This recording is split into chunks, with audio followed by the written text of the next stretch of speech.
आज हम सराही के पावन धरा पर मौजूद हैं और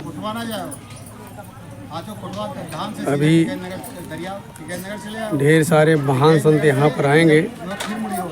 उनका सत्संग होगा, प्रवचन होगा, उसको भी ग्रहण करेंगे।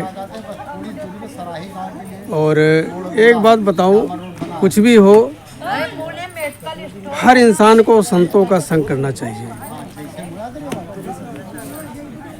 बिन सत्संग विवेक न हुई।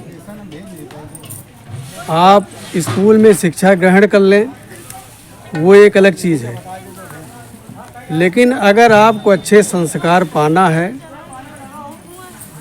तो संतों का साथ बहुत ज़रूरी है। संतों का मार्गदर्शन बहुत ज़रूरी है, क्योंकि जो हमारे जीने की और चलने की सही राह है वो हमको संत ही दिखाते हैं। तो आज हमारे यहाँ पर सराही गांव में आज संतों का जमावड़ा लगेगा, तो हम सभी संतों के विचार भी सुनेंगे और दर्शन भी करेंगे।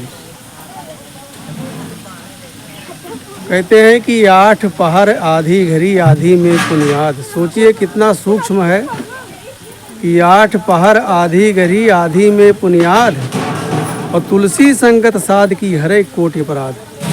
तो आज अपने करोड़ों अपराधों को यहीं पर हम स्वाहा करके जाएंगे, ये समझ लो। आज एक से एक दिव्य संत, संतों का दर्शन बहुत ही दुर्लभ है।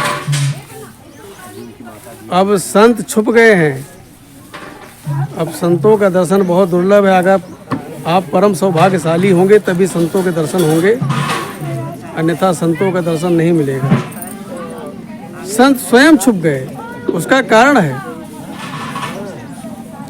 कि हमारे जैसे नीच बुद्धि वाले संतों पर विश्वास नहीं करते हैं। अरे पहले देखो, बड़े बड़े राजा महाराजा सब संतों से विचार विमर्श करते थे और उनके मार्गदर्शन में ही अपना राजकाज संभालते थे। आजकल हर आदमी कहते 4 वेद पुराण 8 10 6 शास्त्र सब ग्रंथन को रस। ये सब पढ़ करके बच्चा पेट से ही जन्म लेता है। सोचो, आप किसी बच्चे से बात करके देखो, तुमको ऐसा रास्ता बता देगा कि लौटकर वापस नहीं आओगे। तो ये है कि हम लोगों को चाहिए कि अपने बच्चों को साधु संतों से मिलाएं। कहीं सत्संग हो रहा हो, कहीं कथा भागवत हो रही हो, धार्मिक कार्यक्रम हो रहा हो, वहाँ बच्चों को ले जाना चाहिए। चिड़ियाघर ले जाएंगे बच्चों को दिखाने के लिए, है? चिड़ियाघर में क्या मिलता है? वहाँ जानवर देखते हैं तो वही जानवर वाली उनकी बुद्धि हो जाती है। तो संतों के पास लाइए, जीवन सार्थक होगा, बच्चे संस्कारी होंगे तो आपका बुढ़ापा भी चैन से कटेगा। क्योंकि आने वाला समय बहुत ही बुरा होने वाला है, क्योंकि कलयुग जो है जवानी की तरफ बढ़ रहा है। तो आने वाला समय बहुत ही बुरा होगा। तो भैया, अगर बचना है, कुरीति और बुराई से बचना है, तो संतों की शरण में आइए। तो आज बहुत सारे महात्मा, एक से एक दिव्य महात्मा आएंगे, तो हम उनका दर्शन करेंगे, आपको भी दिखाएंगे। तब तक थोड़ा हम यहाँ भंडारे का जो कार्यक्रम चल रहा है ना, वहाँ भोजन बन रहा है, उसको हम आपको दिखाते हैं।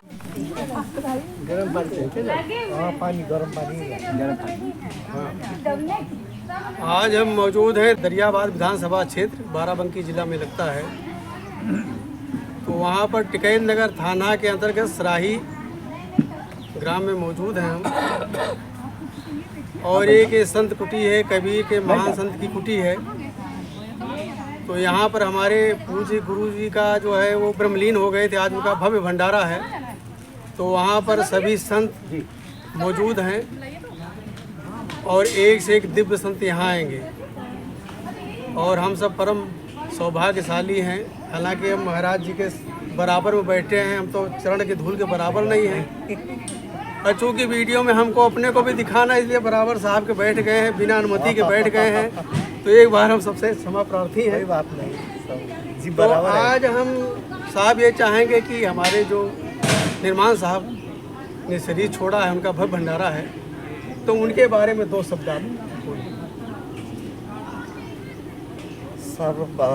सबसे पहले हम सब संतों के प्रति चरण वंदना करते हैं। साहिब बंदे इस विशेष स्थिति, इस अवसर सदगुरु एक राह बताते हैं, सदगुरु एक हमको पथ प्रदर्शन करते हैं। वो पथ प्रदर्शन करने में गुरुजनों के माध्यम से जो राह हमें मिला है, वो पथ प्रदर्शक में सदगुरु निर्माण साहब को हमको दिल में बैठ गए। उन्होंने अपने जीवन में कभी बाह्य रूप में वाहवाही के, बाह्य रूप में दिखावा के कुछ नहीं किया। अपने सरल, अपने सहज स्थिति कैसे प्राप्ति होती है और कैसे जीवन को समरस बनाया जा सकता है, इसी पर उन्होंने अपने जीवन लगाया। तो काठमांडू में बार बार इतनी अशक्त अवस्था में, इतनी जर्जर अवस्था में भी शक्ति बने तक जाते थे, पहुँचते थे। वही पहुँचना ही हमको प्रेम बांटना हो गया। उन्होंने प्रेम बांटने के लिए वो कदम रखा है। इसलिए जहाँ प्रेम पलता है वहाँ क्या पलता है? धर्म पलता है। जहाँ धर्म पलता है वहीं समाज स्वस्थ और क्या रहते हैं, विवाद रहित रहते हैं। बिल्कुल सर। हाँ, वही कारण हम यहाँ पहुँचे। मुख्य कारण सदगुरु का प्रेम है। साहब जी ने जो जीवन जिया वो सबके लिए अनुकरणीय भी था। फिर निर्माण साहब जैसे, निर्माण जैसे शब्द है उसी प्रकार आश्रम में कुछ भी पड़े उसको निर्माण, उसको उठाने के लिए अपना तन मन धन लगाते थे। यही उनका नज़दीकी होने का, उनका सामीप्य प्राप्त करने का हमको बार बार अवसर मिला। मैं बकौली भी बारंबार गया हूँ। बकौली का भंडारा मैं नहीं छोड़ता था। साहब जी का वही चेहरे से दिल डाल कैसे है एक महत्व नहीं रखता है। शरीर के अंदर कैसे रहता है वो महत्व नहीं रखता है। महत्व क्या रखता है? उनके स्वभाव, उनके आचरण, उनके दैनिकी प्रक्रिया ही हमको निभाती है। वही कारण है शायद इस भव्य भंडारा में हम आने का शुभ संकल्प। आश्रम में कोई होते हुए तो अच्छा था, लेकिन वो नहीं थे, कोई भी नहीं थे। फिर भी हम माताएं को जिम्मा लगा के वहाँ के सेवा करने के वाले के जिम्मा लगा करके हम यहाँ आ पहुँचे। अच्छा साहब, मैंने एक चीज़ देखा है, जो हमारा समाज आजकल गलत दिशाओं में जा रहा है, इसका कारण है कि हम लोगों ने संतों से दूरी बना ली। इसलिए सदगुरु कबीर साहब का विशाल देव का महामंत्र है, जब तक सदगुरु नहीं सुनते तब तक दूध छूटे रिकॉर्ड करे जो गए। जब तक सदगुरु से प्रेम सम्मिलन नहीं होता है, तब तक अपना राह संतों का मिलन का अवरोध बन जाता है। इसलिए हमें संतों के अवरोध खुलाना है, क्योंकि धर्म जो बात है तो धर्म जो सदन को धर्म तो रामायण में कहा गया है, रामायण की स्तोत्र में ऐसे कहा गया है, धर्म जहाँ लोग बताए वहाँ बाधा ही उत्पन्न होता है। इसलिए बाधा को खुलाने के लिए धर्म को आवश्यकता पड़ता है। वो धर्म की आवश्यकता के हेतु ही संत ने क्या किया? जीवन साधना में लगाया, जीवन सेवा में लगाया, जीवन तप में लगाया। इसी कारण साधु संत के प्रति हमें नज़दीक होना चाहिए। लेकिन अब पता नहीं, भौतिकवाद अध्यात्म को निगलने की कोशिश कर रहा है। और भौतिकवाद को जहाँ तक सामंजस्यता में नहीं, समन्वय में नहीं लाएंगे तब तक मुश्किल होता है। समाज के गति क्या किधर जा रही है? खाओ पियो मौज करो, इसमें वो सीमित हो रहा है। इसलिए हमें खाओ पियो और साधना भी करो, खाओ पियो और साधना भी करो, ये समाधान होता है। और समाधान की चर्चा हो रही है। महाराज जी, जो हमारे निर्माण साहब कबीर तत्व में विलीन हो चुके हैं और उनके बताए हुए रास्ते पर हम लोग कोशिश करेंगे चलने की। उन्होंने सही रास्ता दिखाया। अब कितना हम सही चलते हैं, कितना गलत चलते हैं, वो हमारे ऊपर निर्भर करता है। हम आपसे प्रार्थना करते हैं कि साहब के बारे में 2 शब्द आप।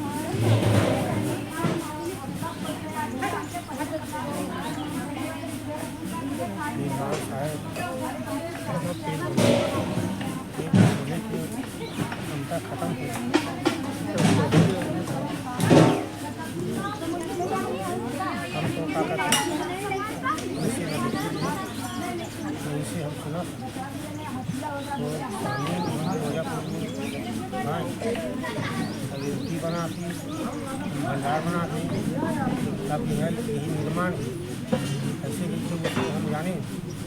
तो वैसे ऐसे करते करते करते हम एक नज़दीक में आए, 4-5 साल लिखा करते वहाँ पकोड़ी में रहे, और वहाँ लिखा करते लेकिन तब का सब बात को समझाया, सब लोग दिए कि ऐसे नहीं करना, तो सत्य बात को बताना और सत्य बात को चलना, ऐसे वो बोला।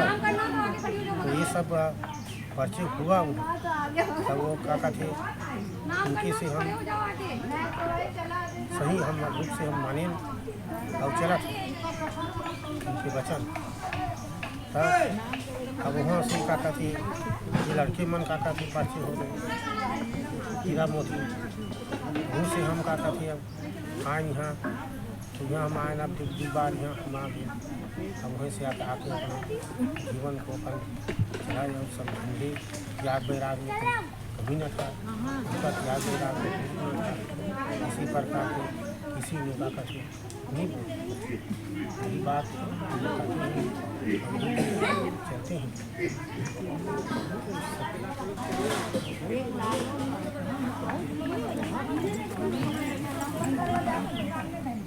हमारे एक भाई साहब हैं और मेरे हिसाब से तो बहुत विद्वान हैं, हालांकि अपने आप को विद्वान नहीं मानते लेकिन विद्वान हैं। मैं भाई साहब से बोलूँगा कि 2 शब्द आप बोलिए। ठीक भैया।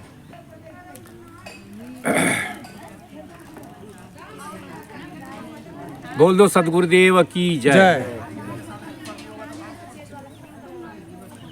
हमने संत सद्गुरु के शरण में आए तब से ये जाना कि मानव तन क्या है। संत सद्गुरु ने हमारे जो कृपालु दयालु होकर के इन्होंने बताया कि मानव तन क्या है। जब से हमने ये समझा कि मानव तन क्या है तो इस मानव तन पे चलने का कोशिश किया। गोस्वामी बाबा रामचरित मानस में लिखते हैं कि बड़े भाग मानुष तन पावा और सुर दुर्लभ सद ग्रंथ ही गावा। साधन धाम मोक्ष के द्वारा और पाए न जो पर लोक संवारा। सद्गुरु हमारे कहती हैं कि ये मानव तन से हम परलोक बनाते हैं और इसी तरह से इसी तन से हम मुक्ति पा लेते हैं। मुक्ति क्या चीज़ है? जैसे हम सभी व्यसन से मुक्त हो जाएं, वही मुक्ति है। ये मानव तन जब आता है तो नाना प्रकार के व्यसन में फंस जाता है और अपने आप को भूल जाता है कि मैं कौन हूँ। तो सद्गुरु ही हमारे इस मानव तन को बताते हैं और मानव तन के द्वारा हम हर प्रकार की मुक्ति पा जाते हैं।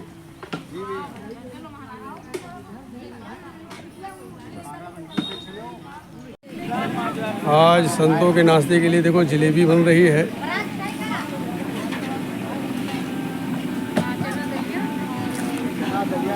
और जलेबी एक ऐसी मिठाई है कि भाई देखते ही मुंह में पानी आना तो स्वाभाविक है।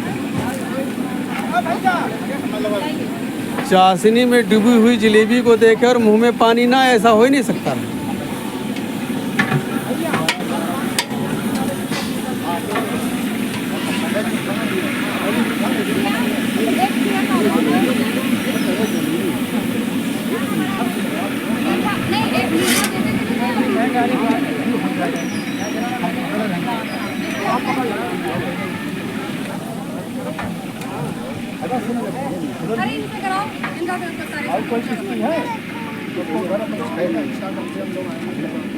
आज हम करेंगे महान संतों का दर्शन और उनकी वाणी सुन करके अपने जीवन को सार्थक करेंगे। और ये कबीर संप्रदाय के संत हैं, तो आज उन्हीं की कुटी में मौजूद हैं। तो आज यहाँ जो है भव्य भंडारे का जो है आयोजन है।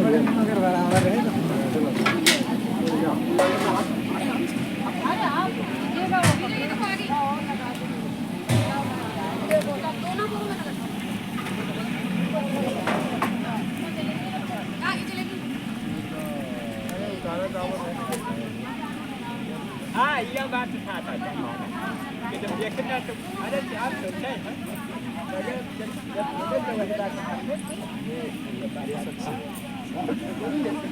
क्या बात तो यहीं के लिए बना ही है ये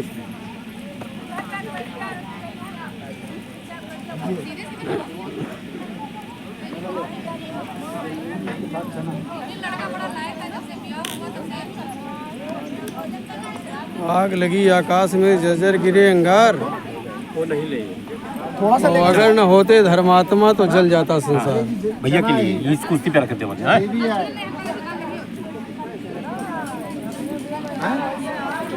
अच्छा अपन बात भैया के लिए कुर्सी पे लो जी कपड़ा लेके उधर दे दो वो कारीगर का दे कारीगर का अंदर बैठ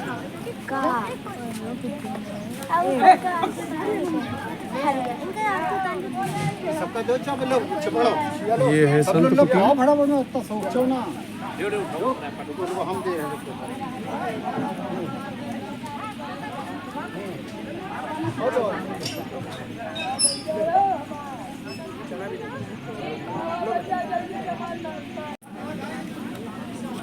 आज हमें नाश्ते में प्रसाद के रूप में जलेबी मिल गई है।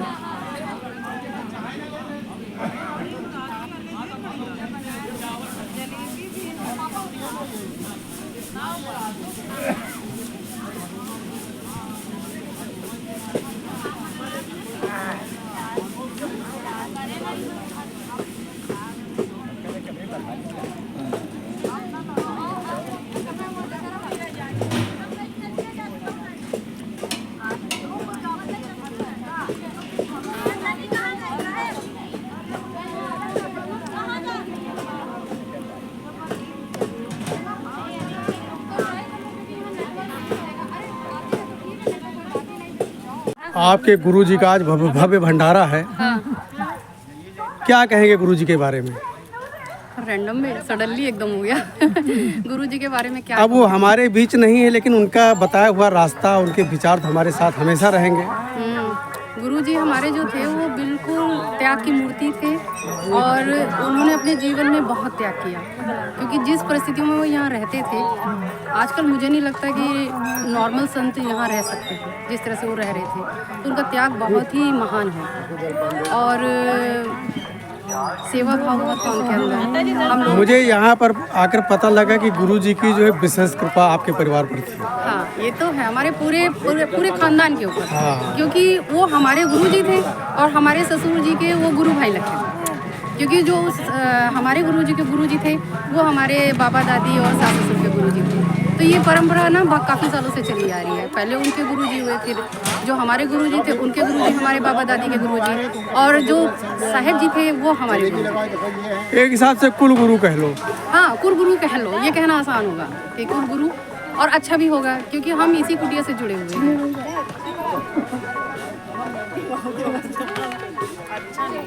और साहब बढ़िया है सब? हाँ सब बढ़िया, तबीयत ठीक है? बिल्कुल ठीक है।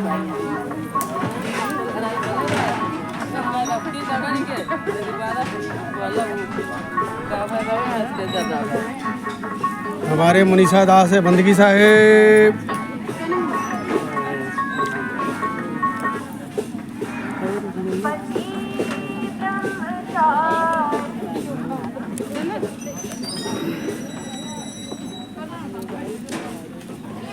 महाराज जी, आप कहाँ से पधारे हैं? हम पटाए कोटवा धाम से। कोटवा धाम से।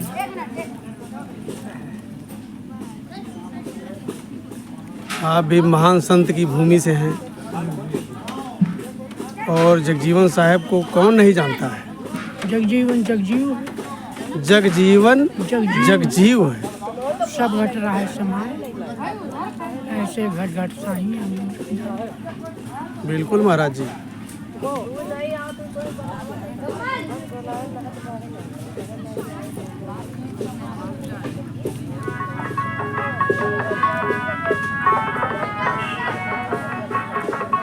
महाराज जी आप कहाँ से पधारे हैं? बनकुइया से। हमने कई बार विचार बनाया बनकुइया जाने के लिए, लेकिन साहब लेकर गए ही नहीं। तो आप वहीं पर रहते हैं? रहते वहीं पर। अच्छा अच्छा अच्छा।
लो साहब।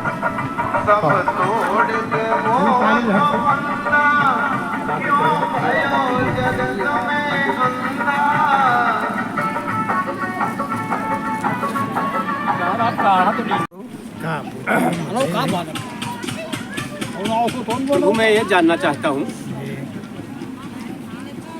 कि संसार में जितने चलते फिरते जीव हैं सब में यही जीव है और यही जीव मनुष्य में है, जो गोस्वामी बाबा रामचरितमानस में लिखते हैं, बड़े भाग मानुष तन पावा। और इसी शरीर में हमारे संत गुरु जो शरीर लेकर के आते हैं, और यही जीव कैसे ब्रह्म होता है, कैसे जीव से शिव होता है, कैसे ब्रह्म होता है, कैसे पार ब्रह्म होता है, इसके बारे में जीव है शरीर में है। जी जीव है ना, जीव बोल रहा है, सब चल रहा है, जीव है। और जीव से जब ज्ञान के आगे बढ़ी हो तब पियो हो जी, और उसके आगे जब बढ़े हो तो शिव हो जी। शिव का हो चाहे ब्रह्म का हो चाहे परमात्मा का हो।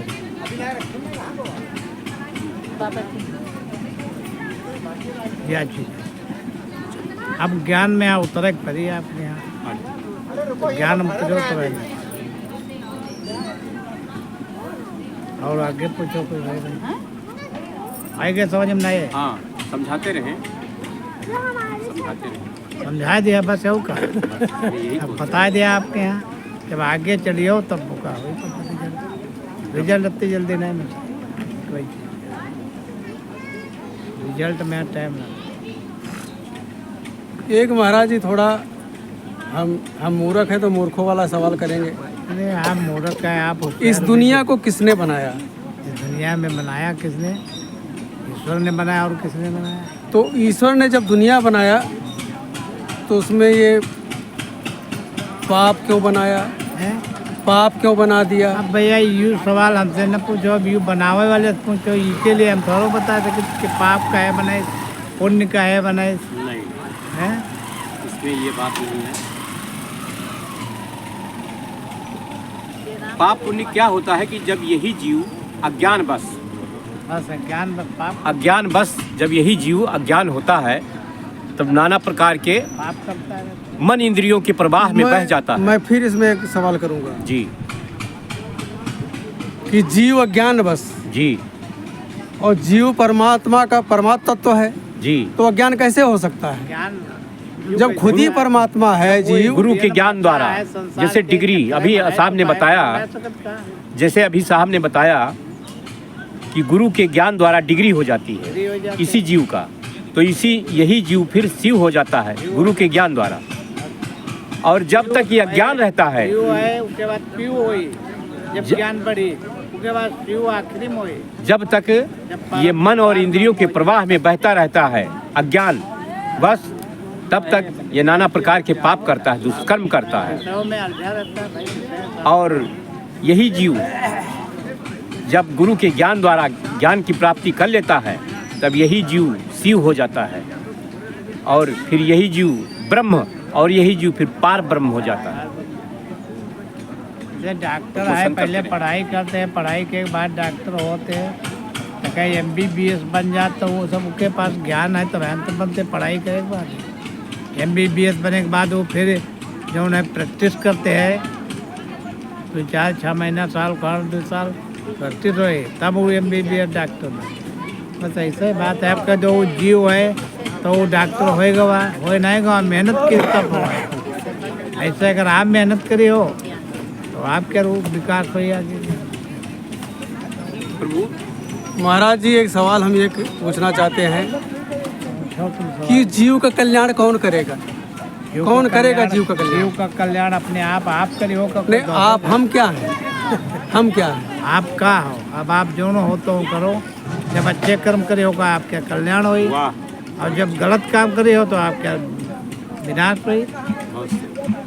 अब तुम हो का जी का हम का बताए, तुमको हो, तुम तो जीव हो का जो जीव का कल्याण को करिए। जीव के बारे में कहा गया है कि न जायते मृते कदा चिन्नाय भूता भवता वा न भूया अजो नित्या शास्त्रों पुराणों न हन्यत्या न माने शरीरे। तो जब इस जीव आत्मा का कुछ भी नहीं हो सकता है, ना जन्मता है ना मरता है, मतलब ये ना बनाया जा सकता है ना बिगाड़ा जा सकता है। ये अमर है। तो हम जब ये अमर है तो इसके लिए हम कल्याण के लिए को परेशान हो रहे हैं। तो ये तो ऑलरेडी कल्याण इसका है। तो न कल्याण करो तो कल्याण अपने आप करिए, बेकार सब करो। जब जीव अमर है तो उसका सब कुछ है, ये है, वो मरबे नहीं करी, ना जन्मी ना मरी ना पैदा हुए, तो अजर अमर है, कुछ नहीं करे, बस ऐसे मस्त है ना। ठीक है, तो स्वर्ग नरक हमारे शरीर का होना। स्वर्ग नरक हम हुआ ज्ञान नहीं तो हम कहाँ बताए दी कहाँ स्वर्ग है कहाँ स्वर्ग यही है, नरक बिन देखे के बात कैसे कही, कहाँ स्वर्ग है कहाँ स्वर्ग जो अच्छा करेगा स्वर्ग बनेगा, और जो गलत करेगा नरक बनेगा। स्वर्ग नरक यही है, इसमें और प्रकार की किसी का नहीं, उसको शरीर को ही भुगतना पड़ेगा। भुगतना पड़ेगा। अब का कोई दूसरे भुगते शरीर आप धारण करियो, आपके स्वर्ग नरक तो सब यही है। स्वर्ग नरक से आत्मा को कोई लेना देना नहीं नहीं है, देना नहीं, आत्मा शरीर का ही लेना देना। आत्मा परमात्मा ही आत्मा ही, और वही जीव ही शिव है, सब वो एक ही है, अलग नहीं। आज ये जीव का हाथ है, काली अगर यहाँ से विरक्त हो गई, शिव का हाथ है, तो जी और शिव सब कर गए। ठाकुर किन्ने दास राम नाम जाने नहीं, एक नहीं तो दास। तो ये सब आधार खोजत है, कहूँ नहीं है, सब त्याग करे, बैराग करे और जाने अपने आप को निष्फल हो, तब वो जाके काम बन ही, और ऐसे भी करे नहीं बन सके। सत्य है। जब अपने आप जनी हो तो हर चीज़ बनी। अब आप जैसे कहो कि पाप को करी, पाप कहाँ हो तो वहाँ कहा नरक हो, व्यू को वहाँ कहा। लेकिन साहब यही तो कमी है, हम अपने आप को जानने की कोशिश नहीं करते, हम दूसरों को जानते नहीं जानने की कोशिश करो तो न जानो, बस याद दिखाओ मैं तो हम कोई कहीं तो हो सकते हैं, आप पर कोई दबाव बना सकते नहीं।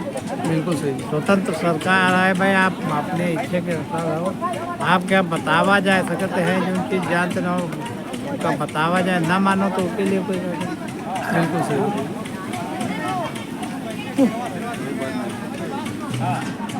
आप भी अभी आए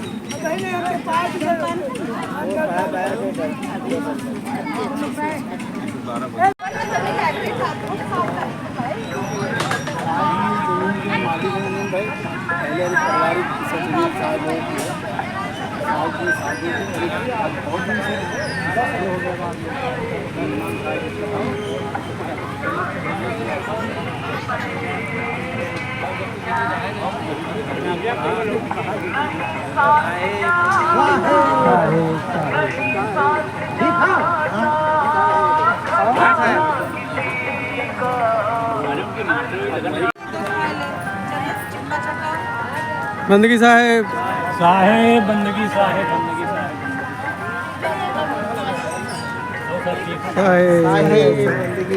हमारे झूठे लिए साहेब बंदगी, साहेब बंदगी,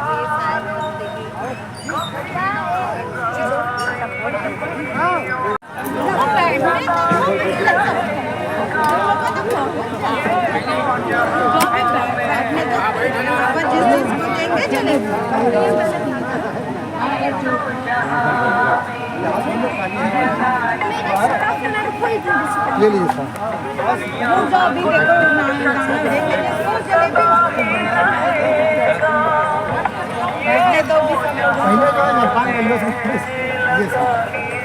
तो देखो ये ले साहेब, बहुत है साहेब जी लोग, साहेब बंदगी पे क्या करो देने का। चलो उधर चलो, आगे जाओ तुम।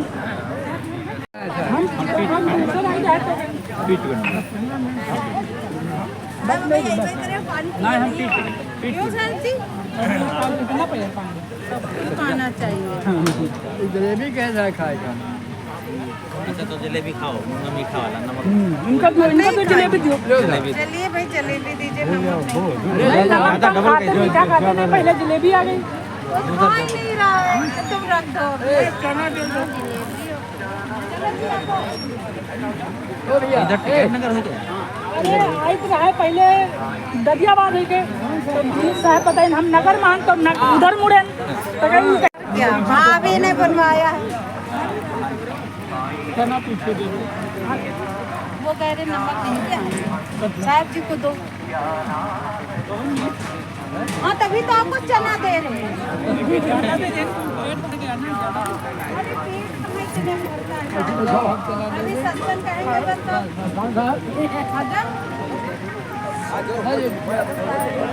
बस ले जाए।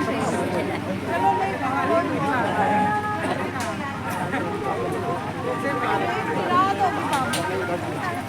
एक काम करो पहले शुरू तो कराओ। भोजन बन गया। आइए साहब यहाँ वो अच्छा बता देना भैया से हम लोग साहब जवा देंगे।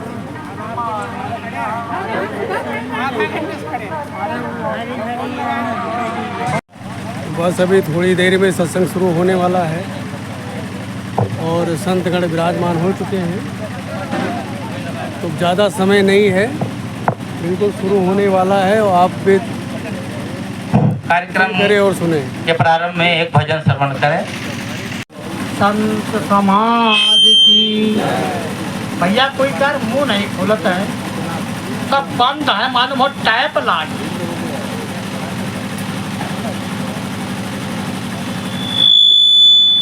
बोल अपने माता पिता की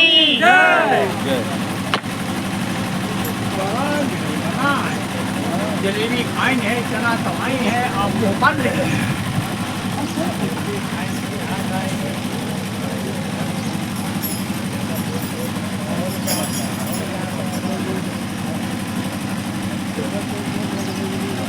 लूट सके राम नाम की लूट, अवंत समय पछताएगा, जब प्राण जाएंगे छूट, प्राण जाएंगे छूट, साथ करनी रही जावे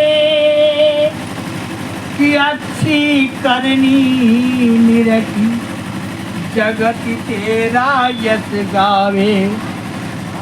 स्वर्ग नरक का लेखा जोखा करनी से होवे कि कबीरा आंखें खोल काहे जीवन को खोवे।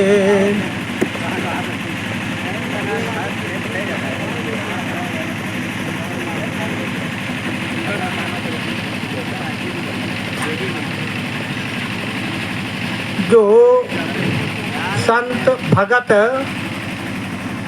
वहाँ बैठे हुए हैं और संत समागम में आए हुए हैं, फिर भी यहाँ आने से दुख है। सभी लोग एक भजन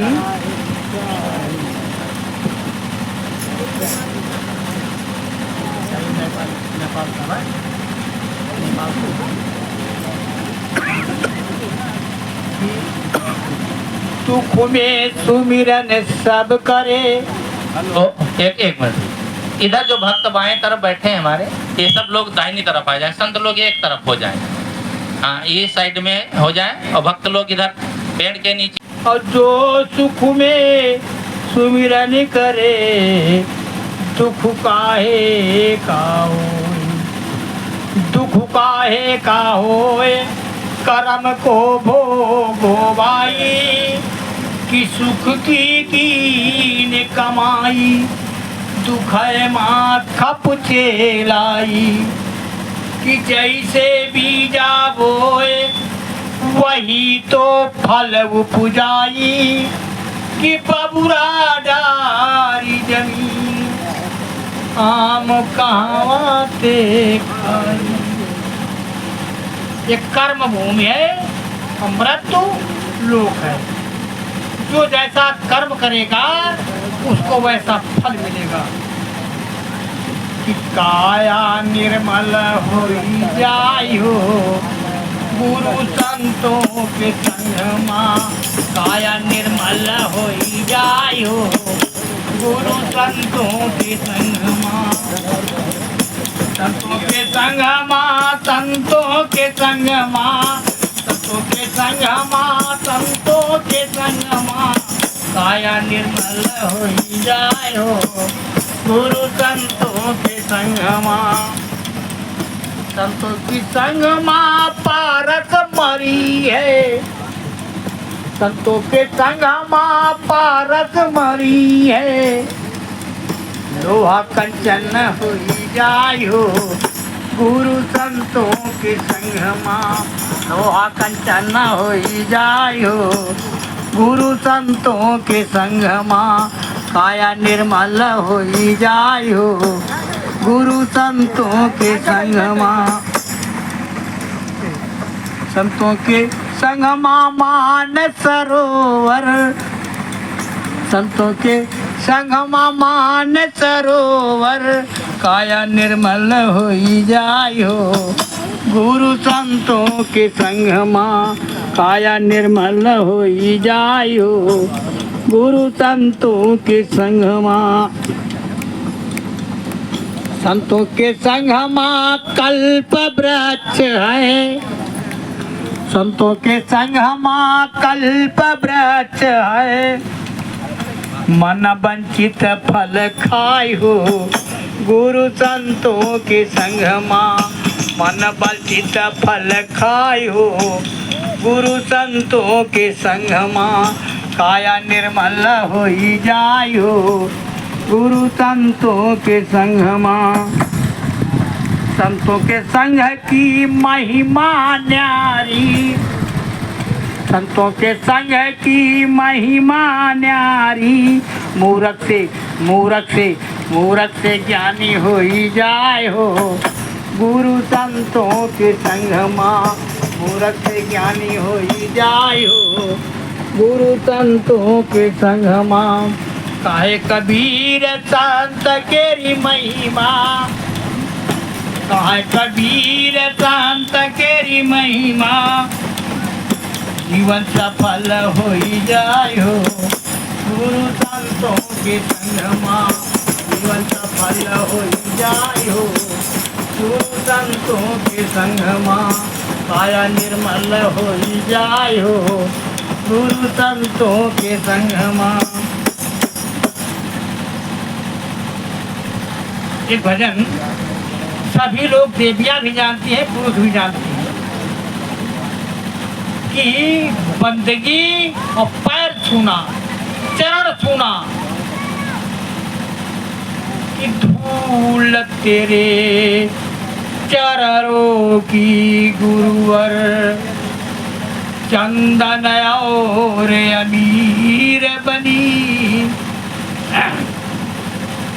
कि जिसने लगाई निज मस्तक पर उसकी तो तकदीर बनी, उसकी तो तकदीर बनी। धूल तेरे चरणों की गुरुवर चंदन और अमीर बनी, जिसने लगाई निज मस्तक पर उसकी तो तकदीर बनी, उसकी तो तकदीर बनी। चरण धूल से बढ़कर जग में चीज कोई अनमोल नहीं। हर वस्तु का मोल है लेकिन इसका कोई मोल नहीं, इसका कोई मोल नहीं। धूल तेरे चरणों की गुरुवर चंदन और अमीर बनी, जिसने लगाई निज मस्तक पर उसकी तो तकदीर बनी, उसकी तो तकदीर बनी। पंपापुर भी निर्मल हो गया शबरी के चरण छुआने से, पार हुई पत्थर की हिल्या चरण धूल को पाने से, चरण धूल को पाने से। धूल तेरे चरणों की गुरुवर चंदन और अमीर बनी, जिसने लगाई निज मस्तक पर उसकी तो तकदीर बनी, उसकी तो तकदीर बनी। लाखों पत्थर हीरा बन गए प्यारे इन चरणों को थाम। कहेंगे लोग, बात आएंगे पत्थर क्या है? पत्थर दिल वाले इंसान। देखिए कौन सा था? उल्टा नाम जपति जग जाना, वाल्मीकि भय ब्रह्म समाना।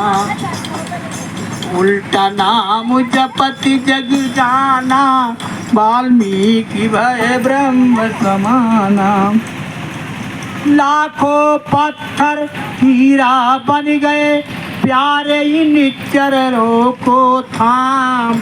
काले कौआ हंसा बन गए सतगुरु आप है मोक्ष की धाम, सतगुरु आप है मोक्ष की धाम। धूल तेरे चरणों की गुरुवर चंदन और अंजीर बनी, जिसने लगाई निज मस्तक पर उसकी तो तकदीर बनी, उसकी तो तकदीर बनी। बोल श्री सद्गुरुदेव की जय। ज्ञान वयोवृद्ध वैरागवान संत श्री निर्माण साहिब जी अब हम लोगों के बीच नहीं है, लेकिन उनका जीवन जैसा साधु का होना चाहिए वैसे ही उन्होंने पूरा जीवन बिताया और इस आश्रम पर भी कई वर्ष तक रहे। आज उनकी याद में, उनकी श्रद्धांजलि के रूप में ये सभा रखी गई है। मैं समझता हूँ जितने लोग यहाँ बैठे हैं, भक्त और संत लगभग सब उनसे परिचित होंगे, और हमारे बीच में जो मंच पर संत लोग हैं वे तो सब परिचित ही हैं। उनके जीवन, उनकी रहनी या उनके बीच में कोई संस्मरण हो तो उसको कह करके, उसको याद करके अपनी बात थोड़े शब्दों में रखेंगे। मैं सभी संत प्रवक्ताओं से निवेदन करता हूँ, एक बार में ही सबसे कहना चाहता हूँ कि समय का ध्यान रखते हुए 8 से 10 मिनट के अंदर अपनी बात कहेंगे और उनको श्रद्धांजलि उसी बीच में, उसी शब्दों में देंगे। तो अब इस कार्यक्रम के शुरुआत में हमारे बीच में दिल्ली से पधारे हैं श्री प्रशांत साहब। आप भी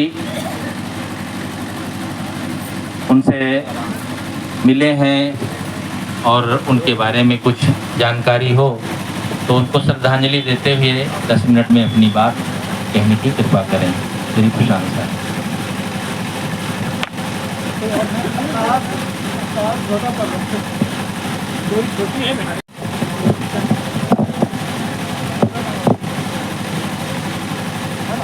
साधु कबीर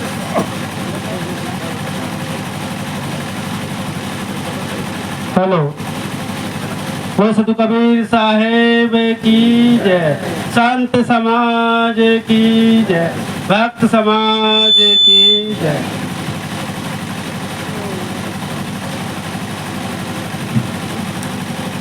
अर्चनीय वंदनीय संत समाज, सत्संग प्रेमी सज्जनों, माताएं में बहनें,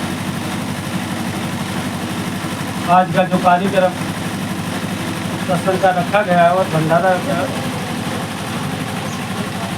परम श्रद्धेय संत श्री निर्माण साहिब जी की पुण्य स्मृति में रखा गया है। मैंने तो उनको अपने जीवन में देखा था, अपने गुरुजी की सेवा में, और एक सेवा साहब थे, ये दोनों ऐसे लगे रहते थे कि शायद मेरे को ऐसा सीन देखने को कभी मिला नहीं। हमेशा गुरुजी के साथ में लगे रहते थे, दिन रात उनकी सेवा में, और उन्होंने, गुरुजी का शरीर वृद्ध था, फिर भी अंत तक उन्होंने बहुत अच्छी सेवा उनकी की और बहुत अच्छा जीवन जिया उन्होंने, और बड़े वैरागवान संत रहे अपने जीवन में वो, और भंडार बनाने में बड़े कुशल थे। बहुत उनकी विशेषता है, हालांकि मुझे तो बहुत विशेष रूप से उनके विषय में ज़्यादा नहीं पता है, मैं बहुत कम जानता था उनके बारे में। बाकी जितना मैंने देखा, बहुत अच्छा स्वभाव, रहन सहन। कई एक दफ़े दिल्ली भी उनका जाना हुआ तो वहाँ पर भी बड़ा प्रभाव पड़ा उनका, वहाँ पर लोगों ने बड़ी प्रशंसा करी उनकी। तो आज उन्हीं संत की आज पुण्य स्मृति में मैं श्रद्धांजलि देता हूँ उनको। मैं इतना ही कहकर वाणी को विराम देता हूँ। वो सतगुरुदेव की जय। और हमारे बीच में श्रद्धेय संत श्री ऋचा साहब जी हैं। आप काफ़ी समय उनके संग में रहे गुरु भाई हैं, बहुत से संस्मरण होंगे, लेकिन संक्षेप में आप अपनी बात रखने की कृपा करें। संत श्री ऋचा साहब। बोलो श्री सतगुरुदेव की जय, सतगुरु कबीर साहब की जय, सतगुरु विशाल देव की जय, सतगुरु प्रेम देव की जय, सतगुरु श्री प्रकाश साहब की जय, सतगुरु श्री सुंदर साहब की जय, सतगुरु श्री गुरुविनंद साहब की जय, श्री निर्माण साहब की जय हो। हाँ, हेलो, मैं हमारे श्री निर्माण साहब जी के पूर्ण स्मृति में इतने महात्मा और आ भी रहे हैं और वर्तमान काल में बैठे हुए हैं। उनका शरीर 7 व 8 मार्च के अंतर्गत में छूटा है और दूर दराज के लोग यहाँ पर आए। मैं इतना जानता हूँ, सदगुरु श्री सुंदर साहब जी का शरीर सन 1972 में छूटा था।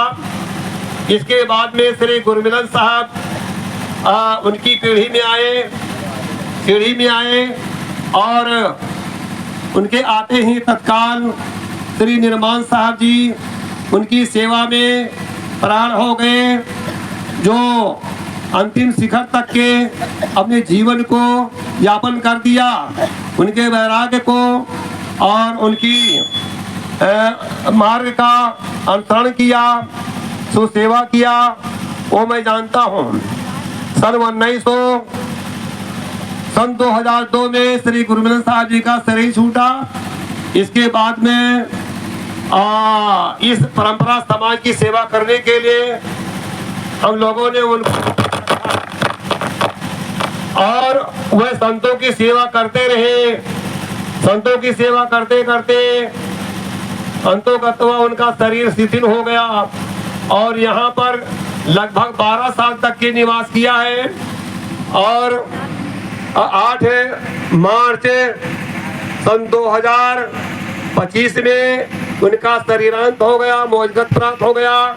इसके संदर्भ में आज यहाँ श्रद्धांजलि के रूप में मनाया जा रहा है। तो हम लोगों को बहुत बड़ी भारी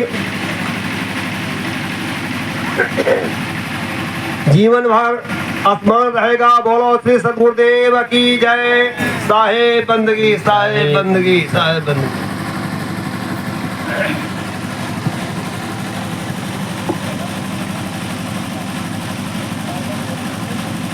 महापुरुषों के बारे में विस्तार से कहा जाए तो बहुत समय लगेगा,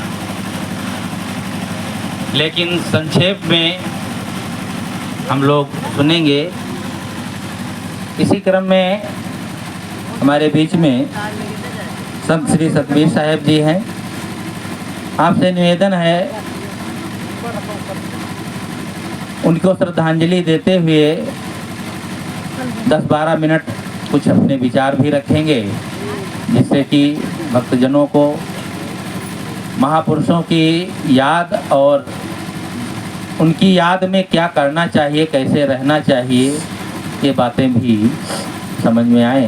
तो आप 10-12 मिनट अपनी बात रखने की कृपा करें। बोले सदगुरुदेव की जय। मद मंगलमय संत समाज धर्म प्रेमी बंधुओं, श्रद्धापूर्ति देवियों, आज हम सब श्री निर्माण साहब के पुण्यतिथि के अवसर पर यहाँ पधारे हैं और उनको श्रद्धांजलि देने के लिए यहाँ सब समर्पित।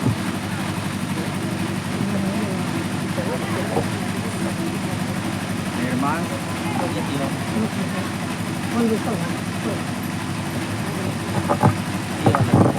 हेलो हेलो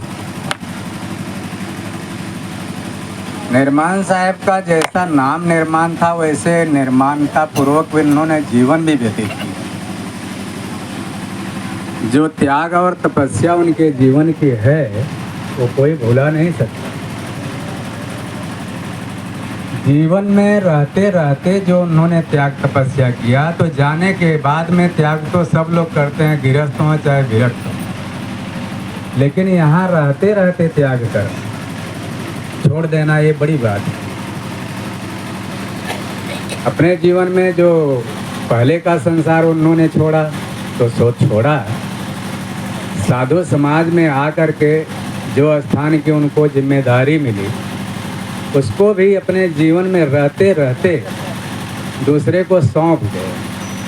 अब उस स्थान का जो संचालक हो उसको संभाल पाए न संभाल पाए, कैसे चलाएगा कैसे नहीं चलाएगा, वो सब उसके ऊपर निर्भर करता है।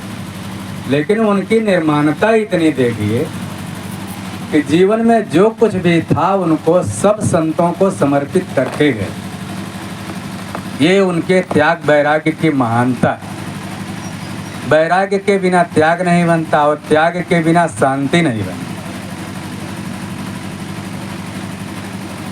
इस कड़ी में थोड़ा विचार देने के लिए कहा गया है, तो क्या कहें, हम तो खाली श्रद्धांजलि देना चाहते रहे, लेकिन फिर भी थोड़ा 10-5 मिनट।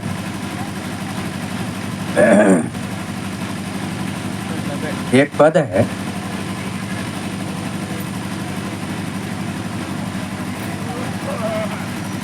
दिवस के भूषण भान है, रैन के भूषण इंद्र, दास के भूषण भक्ति है, भक्त के भूषण ज्ञान, ज्ञान के भूषण ध्यान है, ध्यान के भूषण त्याग, त्याग के भूषण शांति पद तुलसी अमल अदाग।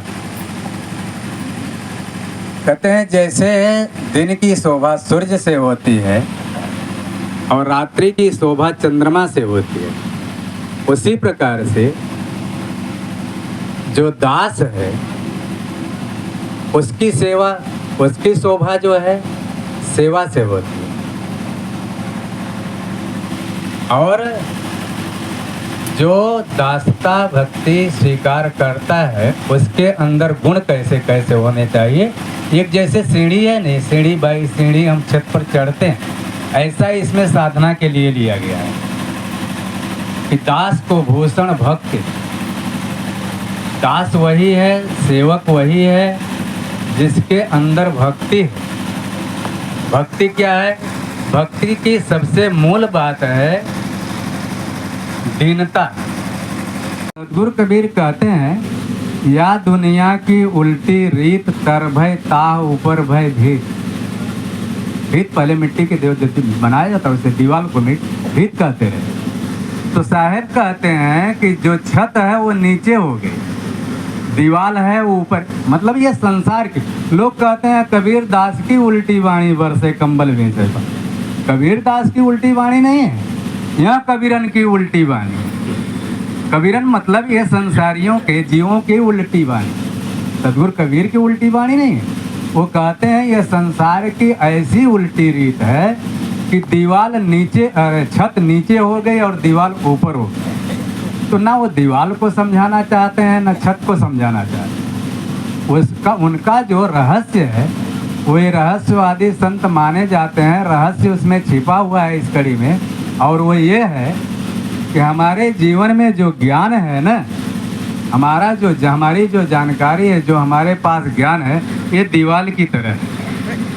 दीवाल की तरह है। दीवाल बनाए बिना जब तक हम लोग दीवाल नहीं बनाएंगे तब तक छत नहीं ढाल सकते। उसी तरह से बिना ज्ञान के हमारे जीवन में ठीक ठाक रहनी आएगी नहीं।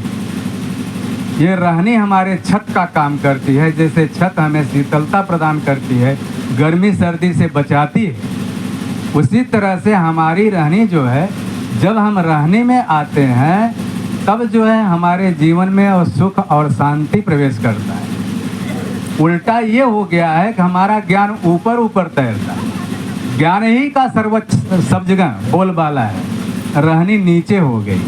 ज्ञान की आवश्यकता है, लेकिन ज्ञान को नीचे रखा जाए और अपनी रहनी को ऊपर रखा जाए, तब हमारे जीवन के जो परिश्रम है, त्याग है, तपस्या है, सेवा सत्कार है, ये सबका लाभ हमें मिलेगा। और अगर हम अपने ज्ञान को ऊंचा उठा करके ले चलेंगे और रहनी नीचे रह जाएगी, तो हम अपने जीवन में लाभ नहीं कमा पाएंगे, जिसके लिए हम ये कपड़ा पहने हैं, निकले हैं।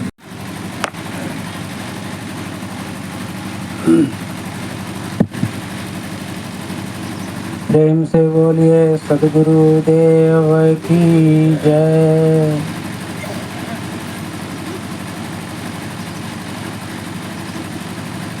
स्नेह वंदनीय संत समाज,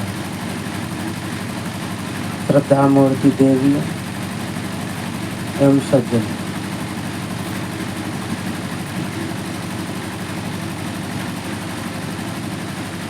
संसार में जब कोई जाता है तो किसी व्यक्ति के जाने से जो स्थान रिक्त होता है, उस स्थान की वजह से हमारे मन में जो भाव होते हैं वे दुख के होते हैं, लेकिन आध्यात्मिक क्षेत्र में या आध्यात्मिक दुनिया में जब कोई व्यक्ति इस शरीर को छोड़ करके जाता है और वो स्थान रिक्त होता है,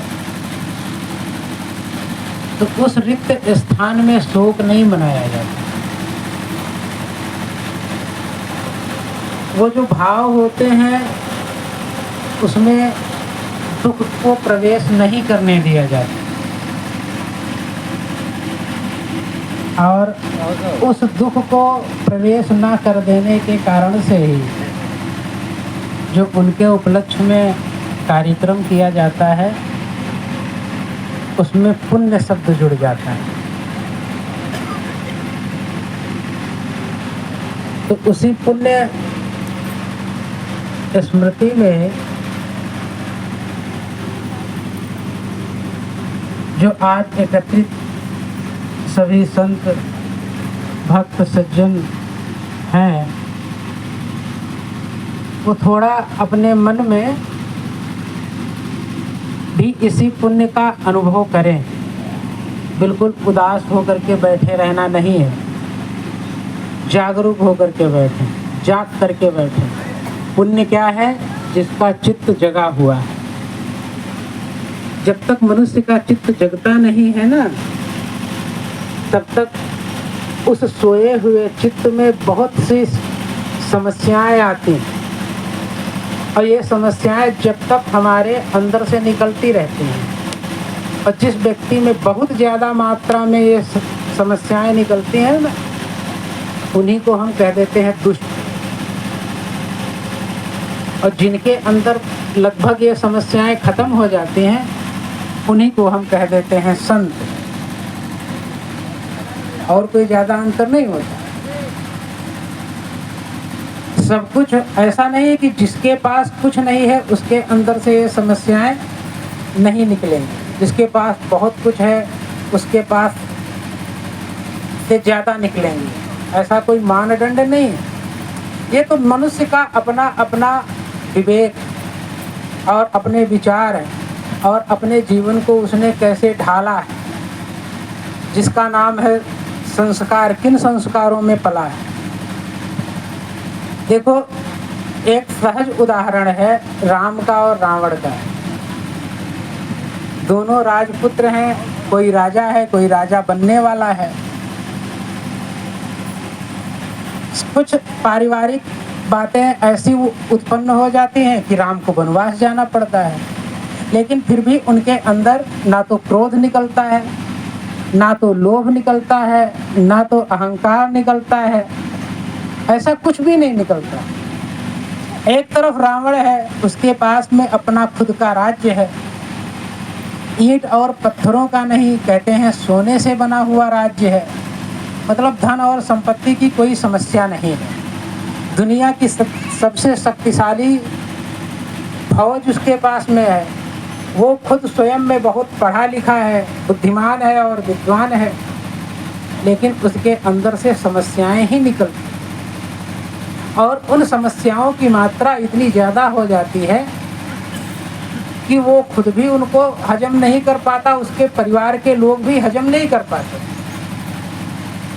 इसीलिए रावण को दुष्ट कहा गया, इसीलिए उसको राक्षस कहा गया। वो विद्वान जरूर था, हर भाषा को पढ़ करके समझने की योग्यता उसमें थी, लेकिन अपने मन को पढ़ करके समझने की योग्यता उसमें नहीं थी। दूसरे के मन को पढ़ करके भी समझने की योग्यता उसमें नहीं थी। जो अपने मन के और अपने स्वभाव को ना पढ़ सके, वो दूसरे के मन के और दूसरे के स्वभाव को कैसे पढ़ेगा? राम अपनी सौतेली माँ के मन का स्वभाव पढ़ लेते हैं, कोई क्रोध नहीं करते। उन कैकेयी, उनकी दासी मंथरा, उसके मन का स्वभाव पढ़ लेते हैं, कोई समस्या नहीं पैदा होती। जब हम अपने मन का स्वभाव पढ़ लेते हैं ना, तो हमारे अंदर से मान की भावना खत्म हो जाती है। और जिसके मन के अंदर से मान अर्थात अभिमान की भावना खत्म हो जाए, वही निर्माण हो जाता है। तो ये दो लाइनें गुनगुना लीजिए मेरे साथ में। गुरु आपके गुणगान न गाएं तो क्या करें, गुरु आपके गुणगान न गाएं तो क्या करें, दुखिया है आपको न बुलाएं तो क्या करें, दुखिया है आपको न बुलाएं तो क्या करें, प्रभु आपके गुणगान न गाएं तो क्या करें, प्रभु आपके गुणगान। इन्हीं दो लाइनों बंदगी साहेब। बोलिए संतनी निर्माण साहेब की जय। एक सिंहासन चढ़ चला, एक बंधा जात जंजीर। इस संसार में जो आया है उसको जाना है, चाहे राजा हो चाहे रंत फकीर कोई भी हो, लेकिन जाने जाने में अंतर है। एक तो वासनाओं की जंजीर में बंद कर जाता है और दूसरा मुक्त होकर के जाता है। अभी सुन रहे थे ज्ञानी और अज्ञानी सबका शरीर तो छूटता है, लेकिन शरीर छूटने में बहुत अंतर होता है। जो संसार में मोहाशक्त व्यक्ति होता है उसका जब शरीर छूटता है तो बस वही बात याद आती है, घर द्वार परिवार। और जो अनासक्त होकर के इस संसार से जाता है उसे संसार याद नहीं आता है। हाँ, ये हो सकता है कि गुरु संतों के बीच में रहा है तो संत गुरु की याद आ सकती है। मुझे एक उदाहरण हमने सुना था कि सतगुरु प्रेम साहब का पथरी का ऑपरेशन हुआ था, तो उस समय बेहोश कर दिया करते थे, थोड़ा दूसरे ढंग से होता था, आज जैसी टेक्नोलॉजी नहीं रही। तो बताते हैं कि वहाँ 2 मरीज थे, साहब भी थे और एक मुल्ला जी थे, तो उनका भी हुआ था। तो दोनों बेहोशी हालत में थे। जब होश आया तो होश आते ही बेभानी अवस्था में ही उन्होंने, मुल्ला जी ने कहा कि हा अल्लाह अल्लाह। ठीक से होश नहीं आ पाया था, बस उन्होंने ऐसे ही आवाज़ निकाली। लेकिन गुरुदेव जी का जब थोड़ी चेतना आई तो उन्होंने, उनके मुंह से निकला कि हाँ गुरुदेव, हे गुरुदेव। ये अंदर से जो आवाज़ आती है अचेतन अवस्था में, वह स्वाभाविक होती है। जो आवाज़ हमारे जीवन में स्वप्न में आती है, देखते हैं, वह देखे सुने भोगे के संस्कारों की होती है। उसी प्रकार से जो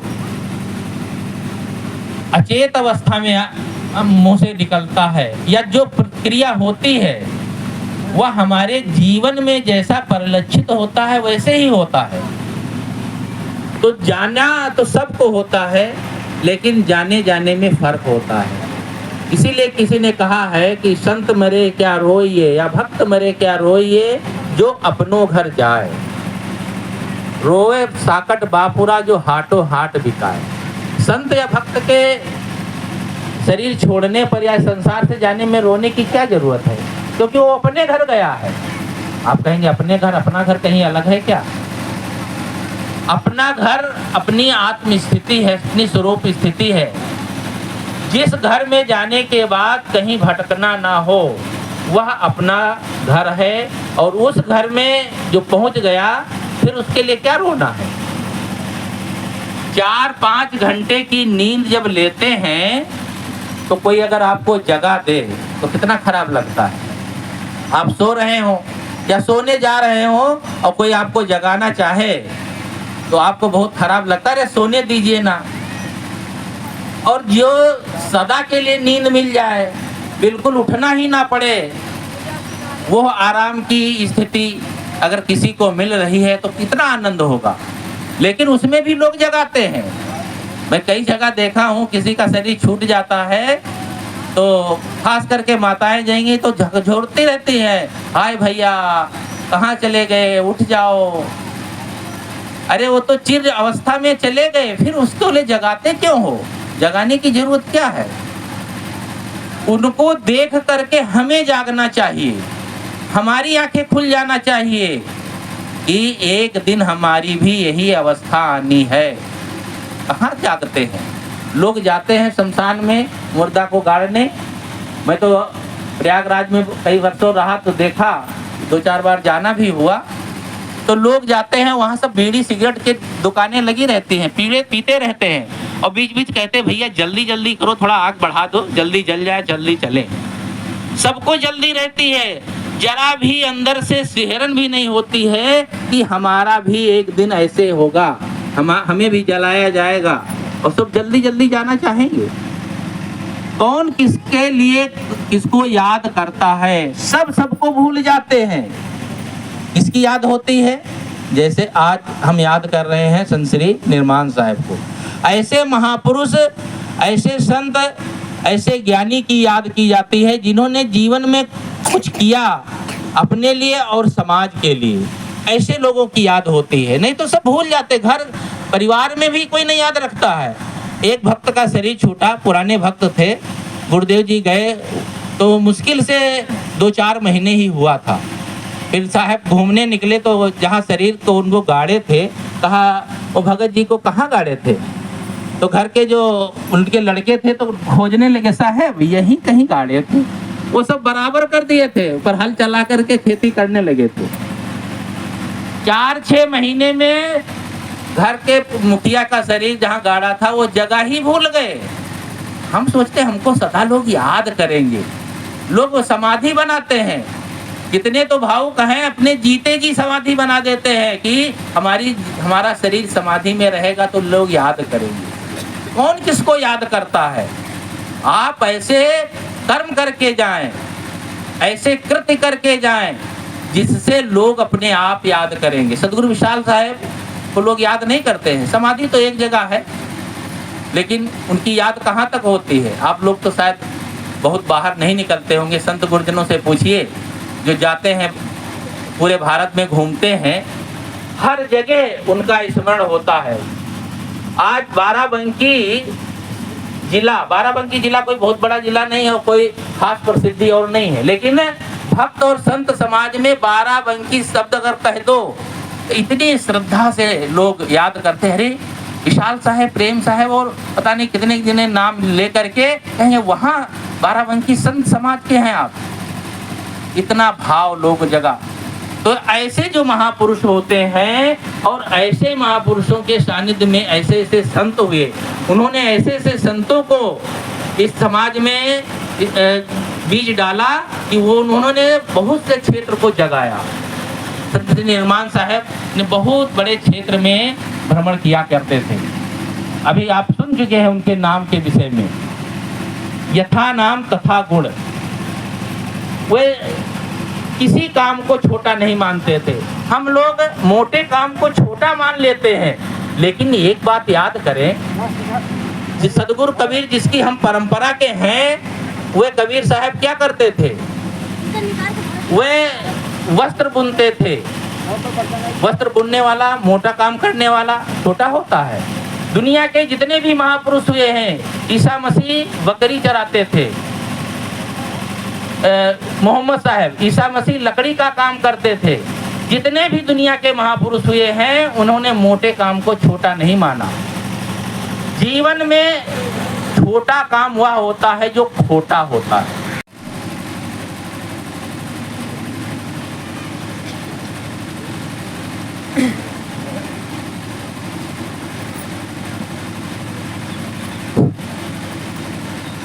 प्रेम से बोली सदगुरुदेव की, सदगुरु निर्माण साहेब की जय।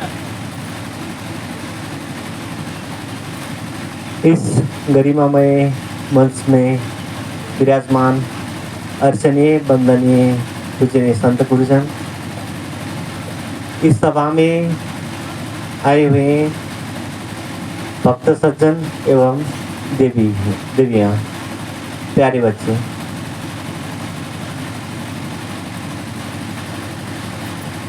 आपके इस सराही गांव में मैं साहेब जी के दर्शनार्थ आने के शुभ संकल्प बना ही रहा था, मन में था, लेकिन मेरा वो अवसर गुम गया। साहेब जी का दर्शन अंतिम बेला में जो करने का इच्छा था वो पूरा न हो पाया। वही भाव मन में कचोटता था, साहेब जी के अंतिम दर्शन में कर नहीं पाया।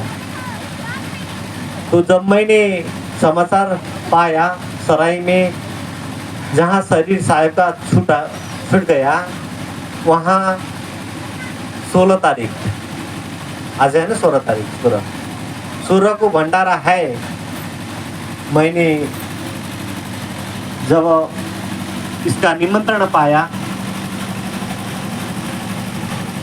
निमंत्रण पाने के बाद भी मैं यकीन नहीं कर सका कि मैं पहुंच पाऊंगा या न पाऊं, ये ख्याल नहीं था। फिर भी साहेब का प्रेम आगे आ जाता था। साहेब जी का जो भावना था, संतों के प्रति जो एक निष्ठा था, संतों के प्रति जो उनका एक समर्पण भाव था, वो आगे लाता है। तो मैंने संकल्प किया कि जिसी तरह भाई मैं इस श्रद्धांजलि सभा में पहुंचूंगा, भंडारा में पहुंचूंगा। अभी मैं जिस आश्रम में रहता हूँ, वहाँ आश्रम में एक संत भी नहीं थे। शायद कल शाम को एक जने अखंड साहब आए तारसुर से, सब माताएं के भरोसे में छोड़ के चले आया हूँ। इसलिए ये सब प्रेम का, भावना का ही उजागर है। मेरे मन के भाव को जो गायन के रूप में प्रस्तुत कर चुके हैं हमारे अगले संत जी, श्रद्धेय संत श्री सुशांत साहब जी। मैं भजन प्रस्तुत करने वही भाव लिया था, क्योंकि साहब इतना प्रेम से गाया करते थे, इतना प्रेम भावना से वो भजन सुनाया करते थे हम लोगों को। तो मैं वो भावना आपको रखूंगा, वो साहिब जी का प्रस्तुति की यादगार करके मैं गाने की कोशिश करूंगा, आप साथ देंगे। हम आपके गुण गाना न गाए तो क्या करे, हम आपके गुण गाना न गाए तो क्या करे, दुखिया है आपको न बुलाए तो क्या करे, दुखिया है आपको न बुलाए तो क्या करे, जब आपके सिवा यहाँ कोई न हमारा, जब आपके सिवा यहाँ कोई न हमारा, फिर आपको अपनी न सुनाए तो क्या करे, फिर आपको अपनी न सुनाए तो क्या करे, हम आपके गुणगान न गाए तो क्या करे, दुखिया है आपको न बुलाए तो क्या करे, दुखिया है आपको न बुलाए तो क्या करे, हैरान हो रहे हैं मन की मोह से, हैरान हो रहे हैं मन की मोह से, ये वासना हमको रुलाए तो क्या करें, ये वासना हमको रुलाए तो क्या करें, हम आपके गुणगान न गाए तो क्या करें, दुखिया है आपको न बुलाए तो क्या करें, दुखिया है आपको न बुलाए तो क्या करें, सेवा के लिए शक्ति शांति स्वयं के लिए, सेवा के लिए शक्ति शांति स्वयं के लिए। हे प्रभु हम चाहते न पाए तो क्या करें। हे प्रभु हम चाहते न पाए तो क्या करें। हम आपके गुणगान न गाए तो क्या करें। दुखिया है आपको न बुलाए तो क्या करें। दुखिया है आपको न बुलाए तो क्या करें। आपकी कृपा समर्थ पतित पावनी। आपकी कृपा समर्थ पतित पावनी। हम दीन पथिक चाहते न पाए तो क्या करें। हम दीन पथिक चाहते न पाए तो क्या करें। आपकी कृपा समर्थ पतित पावनी। हम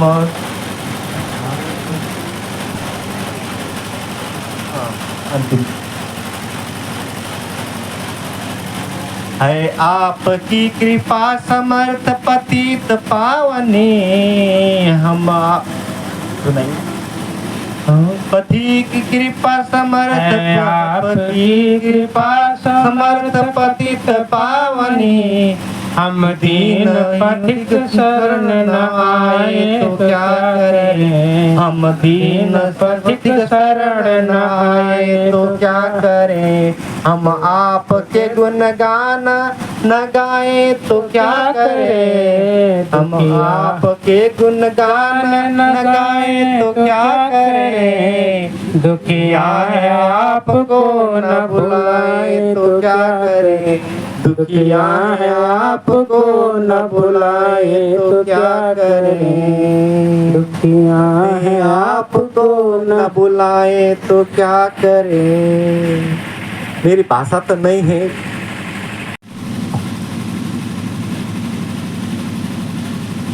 बोलिए सद्गुरुदेव की, संत समाज की, भक्त समाज की, श्री निर्माण साहेब की।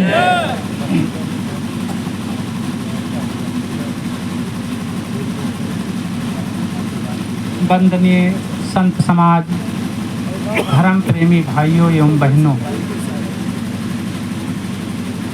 अभी आप सभी लोग संत गुरुजन के विचार सुन रहे थे। निर्माण साहब के बारे में, उनके पुण्य स्मृति में जो चर्चा कर रहे थे। निर्माण साहब का जो जीवन था बिल्कुल निर्माण था, जीवन ही निर्माण था। उसमें कोई मैल नहीं था, निर्छल थे, निष्कपट थे।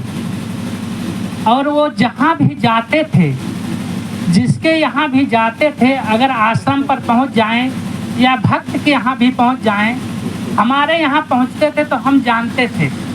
ठंडी में अगर पहुँच जाते थे, अब तो परिवर्तन हो गया है, लेकिन पहले वो पतौरा था जिसको कहते हैं।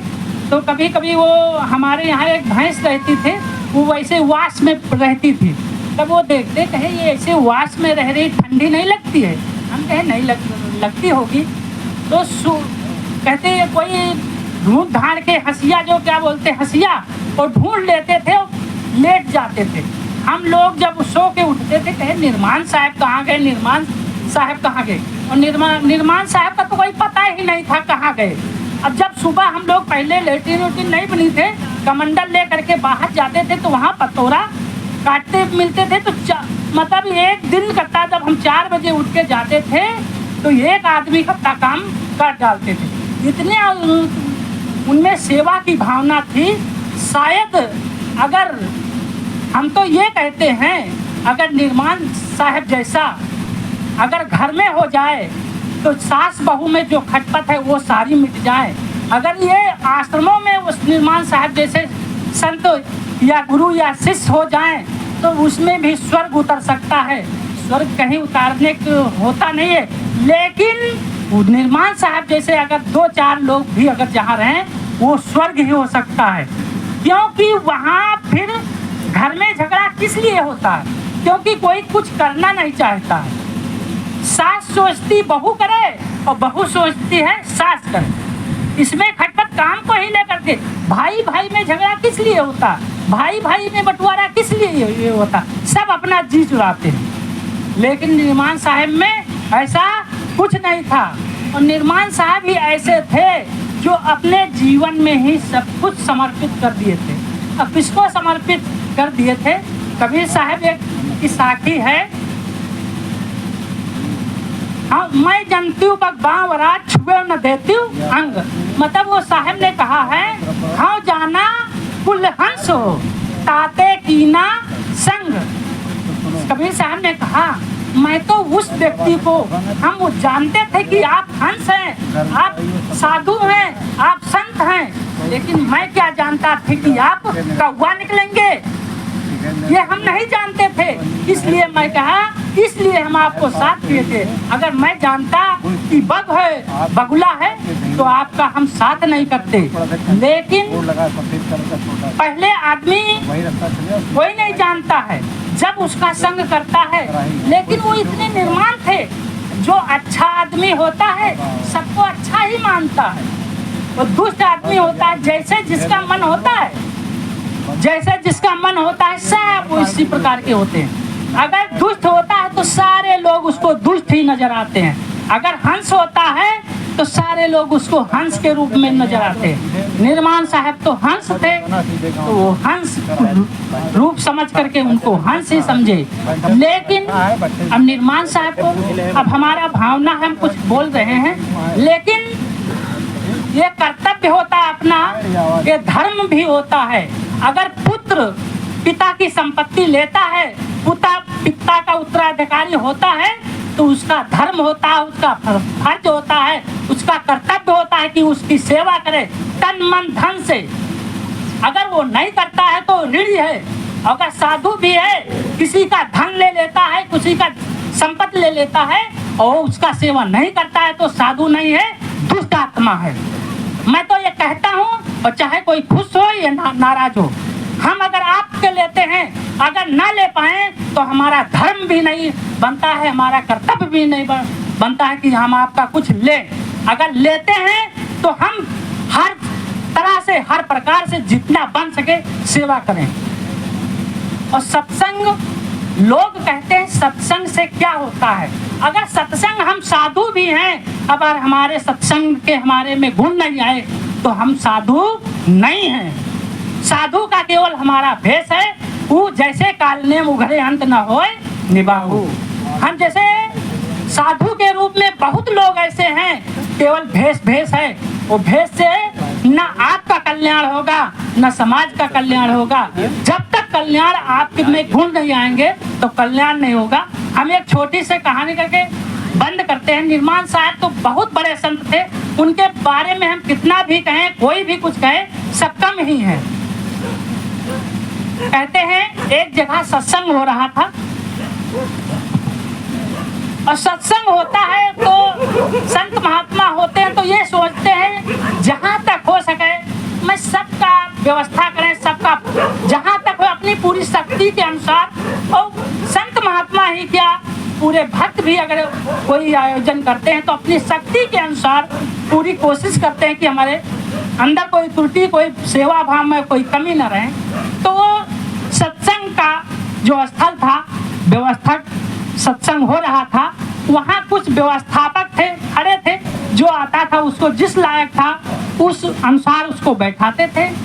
एक आदमी था, घर में कभी सत्संग में जाता नहीं था, लेकिन उसकी पत्नी बहुत जिद्दी स्वभाव की थी। उसने कहा अगर आज आप सत्संग में नहीं जाएंगे तो हमको आपके साथ जीवन नहीं बिताना है। और बहुत प्रयास की तो बिना मन के वो सत्संग में जाने को तैयार हुआ। जब गया, बहुत बड़ा आदमी था, सेठ था, तो जब गया बहुत अच्छे से कपड़ा पहन के गया था, तो जो व्यवस्थापक थे उनको देखे कोई लगता है बहुत बड़े आदमी हैं, तो उनको देख के कहने लगा, देखिए दूर से है देखे तो कहने लगे आइए आइए। आ गया, फिर क्या उनको, फिर जब आ गया तो कहा बैठिए बैठिए। बस उसको सत्संग में कोई मन तो था नहीं, कोई श्रद्धा भी नहीं था, ना भक्ति थी, बैठते बैठते सत्संग में सोने लगा। जब सोने लगा, फिर जब सत्संग समाप्त हो गया तब फिर उसकी नींद टूट गई। जब नींद टूट गई तो सब लोग देखा कि कोई नहीं है, सब लोग चले गए। तो जो व्यवस्थापक थे वो इंतजार कर रहे थे कि उठे और जाए तो हम लोग इसके कुर्सी उर्सी अलग करें। थोड़ी देर के बाद जब वो उठ गया तो एक शब्द, वो जो व्यवस्थापक थे एक शब्द और कहा, जाइए जाइए। जब सत्संग सुन के वो घर गया, सत्संग समाप्त हो गया, उसकी पत्नी ने कहा कि सत्संग में क्या सुने? कहा संत महात्मा ने कुछ ज्यादा तो नहीं सुनाया, 3 शब्द सुनाए। कहा कौन से 3 शब्द सुनाए? कहा कि एक शब्द कहे आइए आइए, तो कहा एक शब्द, और दूसरा क्या सुनाया? कहा बैठिए बैठिए। कहा तीसरा क्या सुनाया? कहा जाइए जाइए। तो पत्नी ने कहा कि अगर हम कहेंगे कि ये सत्संग वसंग हो, बकवास है, तो कहा इसका श्रद्धा खत्म हो जाएगी, ये दोबारा सत्संग में जाएगा भी नहीं। तो उसने कहा यही जो आप सुने हैं यही आपका गुरु मंत्र है, गुरु संत ने दिया है, यही आप जपो याद करो। उसने कहा यही तुम्हारा गुरु मंत्र है, आज का मंत्र है, यही आप जाप करो आज से। पत्नी ने कहा, पत्नी की तो श्रद्धा थी, पत्नी सत्संग में जाती थी, लेकिन कहा कि अगर हम ऐसे कह देंगे ये कोई सत्संग है, यही आप सुने, आप सो गए होंगे। तो कहा ऐसे अगर कह देंगे तो इसको दुख होगा, और दुख होगा तो दोबारा सत्संग में आएगा नहीं। तो जब वो रात को लेटने लगा तो वो कहा जाए भाई मन गुरु महाराज क्या सुनाए थे, सत्संग में क्या सुने थे? तो वो कहा याद करने का, उसी को रिपीट करने लगा थोड़ा तेज आवाज में, आइए आइए बैठिए बैठिए जाइए। कहते हैं उसी के घर में कोई चोरी करने आ, सेंध काटने आ गया।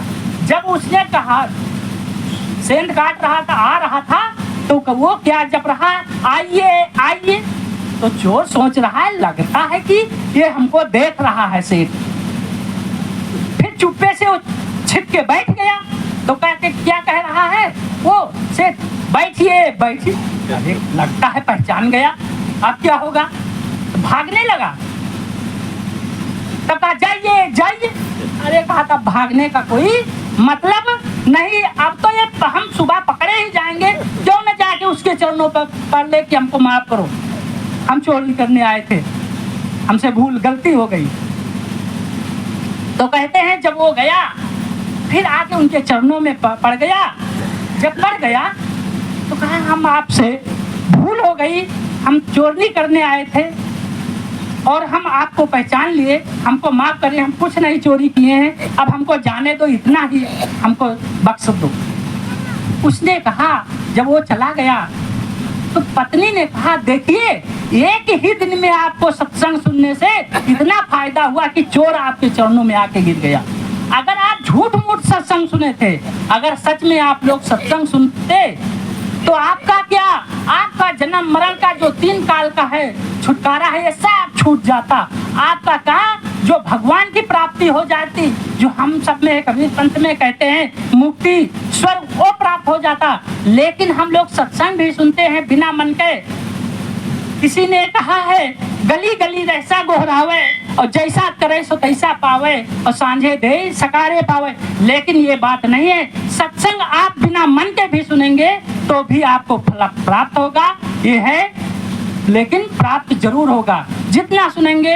अगर आप, किसी ने कहा है एक घड़ी आधी घड़ी आधी में पुण्याद और तुलसी संगत साध की और कटे कोट अपराध। अगर 1 मिनट ही सत्संग अगर सच्चे मन से सुन लेंगे तो आपका कल्याण हो जाएगा। बोलिए सतगुरुदेव की जय। श्री निर्माण साहब जी की स्मृति में आप सब लोग एकत्रित हुए हैं। वे मेरे खास मित्र थे। मैं से 2 साल वो बड़े थे, मैं 2 साल छोटा था।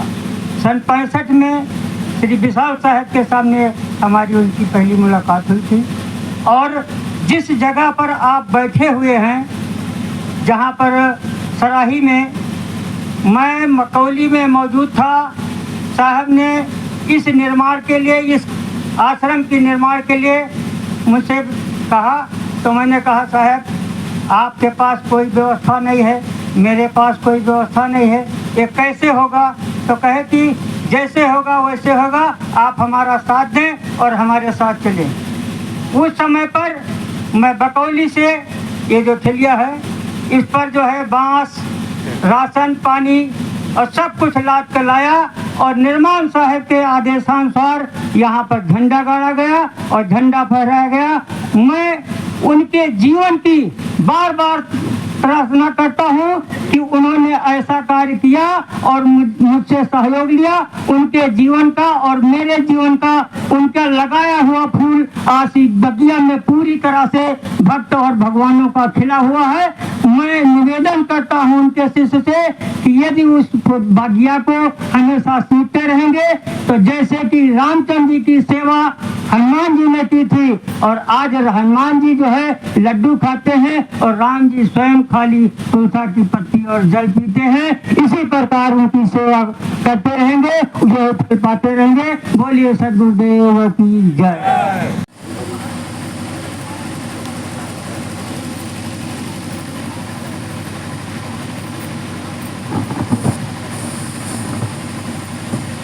गुरुदेव सद्गुरु द्रौपदी पले पूजिए काल चंदन पुष्प चरणों हार गले महदी कर जोर करो मैं स्तुति गुरु तरण कारण दयाल क्षमा करो अपराध साहेब दीन जीवन बाल हो आप रूप साहेब जानते सब माह की मैं अधम कर्मी जीव सद्गुरु नाहि हाँ कछु लायकी गुरु करता मैं दीनती प्रभु सुनिए जो दीन नाथ की अधम उदाहरण भव भयान जीवन करत सनाथ जगत स्वामी अजीत साहेब पारख गई सक दया क्षमा दिखाय जिन में आपको सही सकें सद्गुरु नाहि साहेब लहू मैं कैसे आपको बार बार अब करत बिनती शरण लीजय दास को शरण हो कहत बन कछु ना जानता सबके ही सर्वोपरि गुरु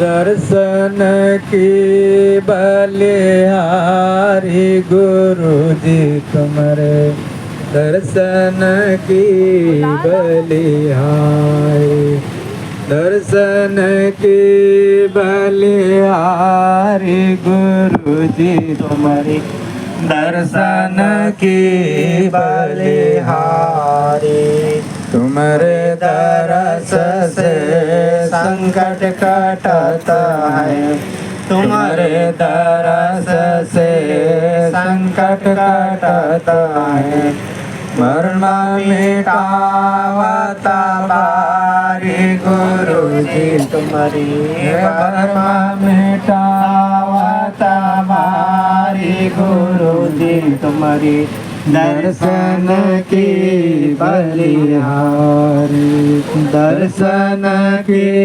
बलिहारी गुरु जी तुम्हारे दर्शन की बलिहारी संत स्वरूप आप कृपा निधि संत स्वरूप आप कृपा निधि खोलत वर्म के वारी गुरु जी तुम्हारी खोलत वर्म के वारी गुरु जी तुम्हारे दर्शन की बलिहारी दर्शन की बलिहारी गुरु जी तुम्हारे दर्शन की बलिहारी दर्शन के बलिहारी गुरु जी तुम्हारी दर्शन की बलिहारी संत सुख स्वरूप कबीर कृपा निधि सुख स्वरूप कबीर कृपा निधि पुराण परख बिहारी गुरु जी तुम्हारे पुराण परख बिहारी गुरु जी तुम्हारे दर्शन की बलिहारी। अभी जो ये सत्संग चल रहा है ये समाप्ति की तरफ बढ़ रहा है और अभी थोड़ी देर में ये सत्संग ये समझो कि सत्संग समाप्त हो गया है। इसके बाद अब भंडारा चालू होगा और वहाँ हम भी प्रसाद ग्रहण करेंगे। उसके बाद भंडारे का समापन हो जाएगा। ये हमारा वीडियो जा रहा है मेरा संसार चैनल पर, तो आप उसको देखें, लाइक करें, सब्सक्राइब करें, अपने दोस्तों के पास भेजें। तो चैनल का नाम याद रखना, मेरा संसार।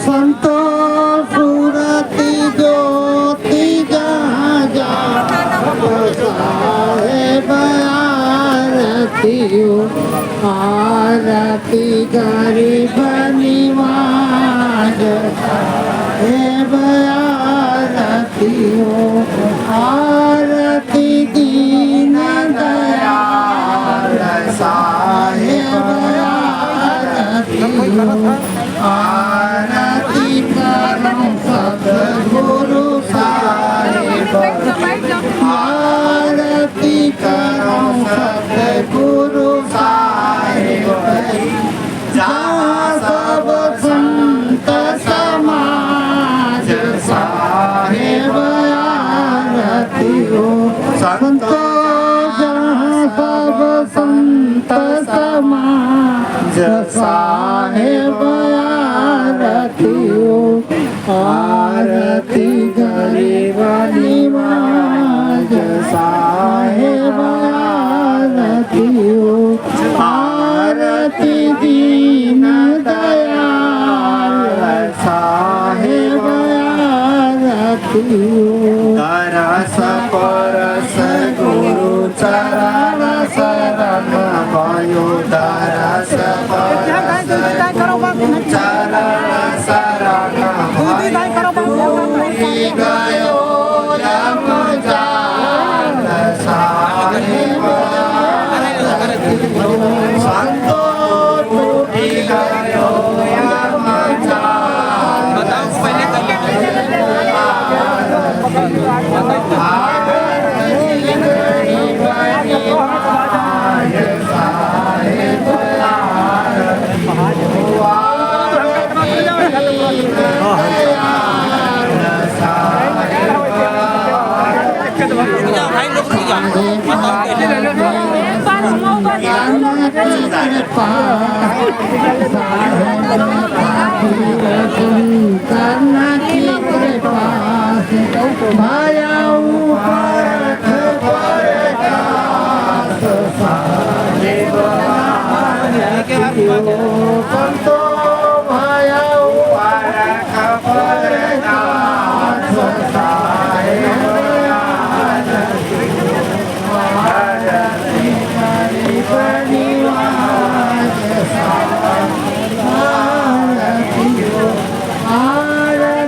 हाँ पूरी उठाओ। ओए सहनसा है, ओए सहनसा है।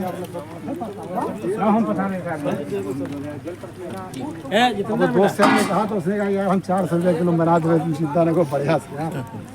हाँ सूखा देना पड़ेगा। हाँ उधर हाँ तो तुम इधर से शुरू करो, इधर माता जी का पहले खोलो, पहले माता जी। हाँ दे हाँ देना 2 पीस रखो, 2 दियो इनका चार्ज है।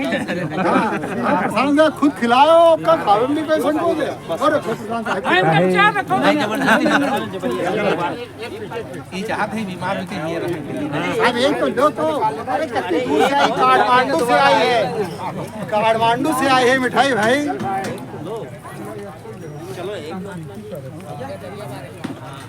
सब्जी दो भैया, सब्जी तो 700।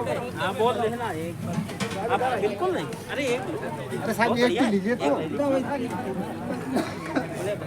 सब्जी कहाँ पर है?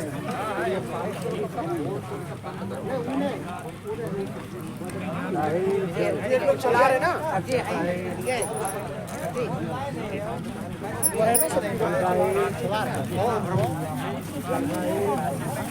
साहब इधर बात दे उधर ना चावल प्रसाद साहेब पूरी आपके साथ आपका पूरी सीताराम पूरी